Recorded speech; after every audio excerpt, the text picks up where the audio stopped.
Deux Chroniques, chapitre 2.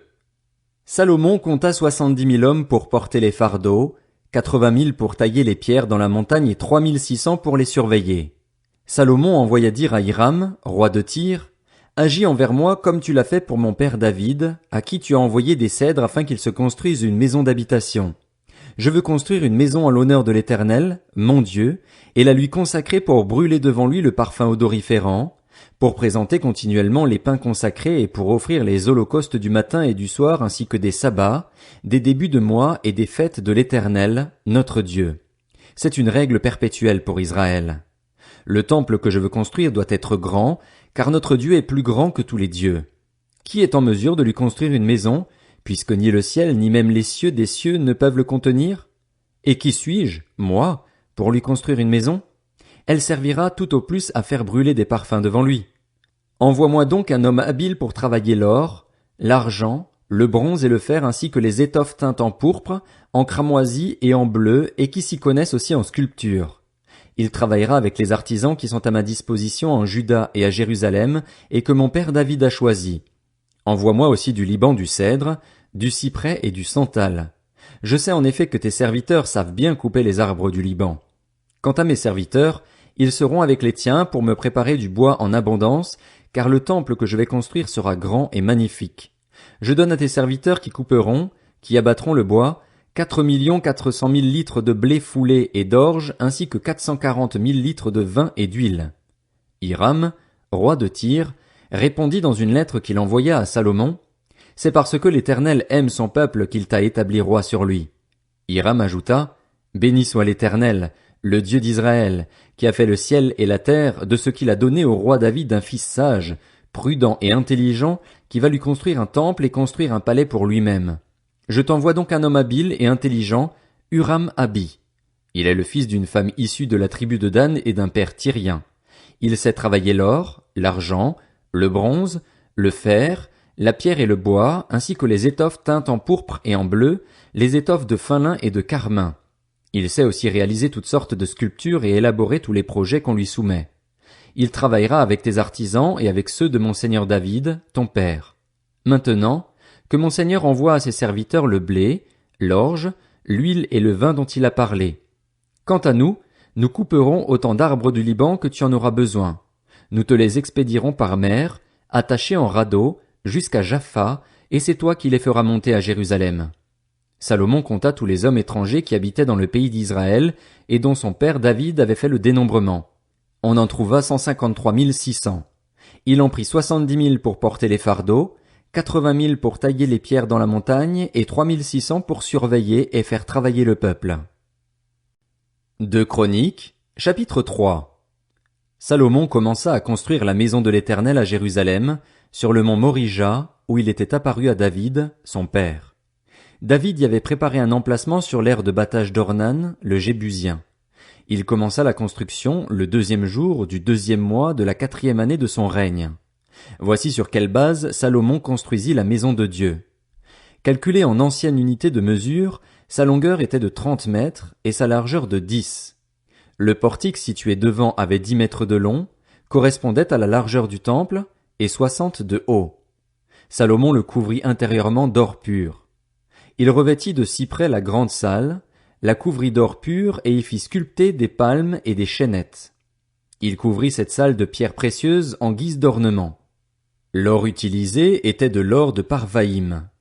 Il couvrit d'or le bâtiment, les poutres, les seuils, les parois et les battants des portes, et il fit sculpter des chérubins sur les parois. Il fit la salle du lieu très saint.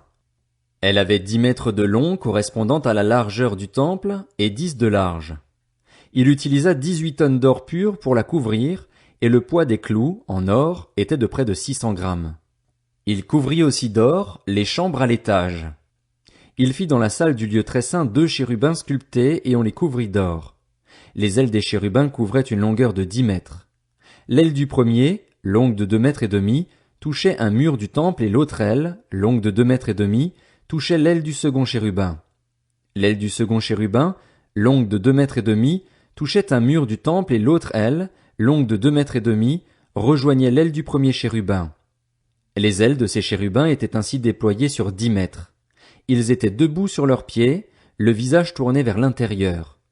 Il fabriqua le voile bleu, pourpre et cramoisi en fin lin, et il y représenta des chérubins.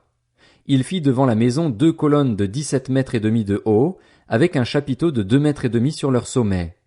Il fit des chaînettes pareilles à celles qui étaient dans le sanctuaire, et les plaça sur le sommet des colonnes, et il fit 100 grenades qu'il attacha aux chaînettes.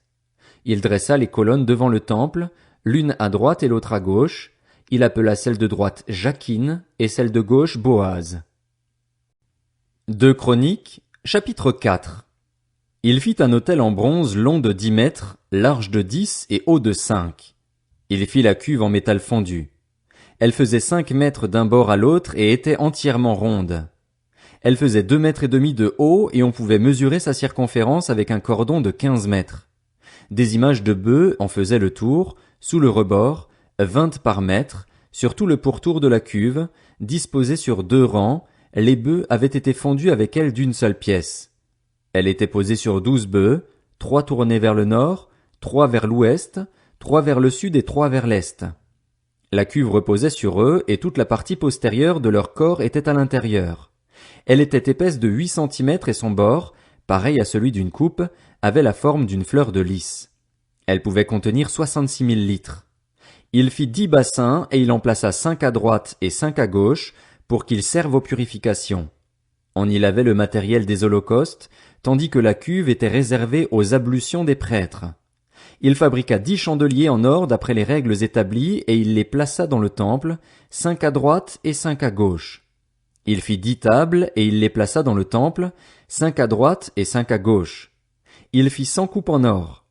Il fit le parvis des prêtres ainsi que le grand parvis avec ses portes, dont il couvrit de bronze les battants. Il plaça la cuve du côté droit du temple, au sud-est. Huram fabriqua encore les cendriers, les pelles et les coupes. C'est ainsi qu'Huram termina le travail que le roi Salomon lui avait fait faire pour la maison de Dieu, 2 colonnes avec les 2 chapiteaux et leurs bourrelets sur le sommet des colonnes, les 2 treillis pour couvrir les 2 bourrelets des chapiteaux sur le sommet des colonnes, les 400 grenades pour les 2 treillis, 2 rangées de grenades par treillis pour couvrir les 2 bourrelets des chapiteaux sur le sommet des colonnes. Il fit les bases avec les bassins qui vont dessus, la cuve et les 12 bœufs qui vont sous elle, les cendriers, les pelles et les fourchettes.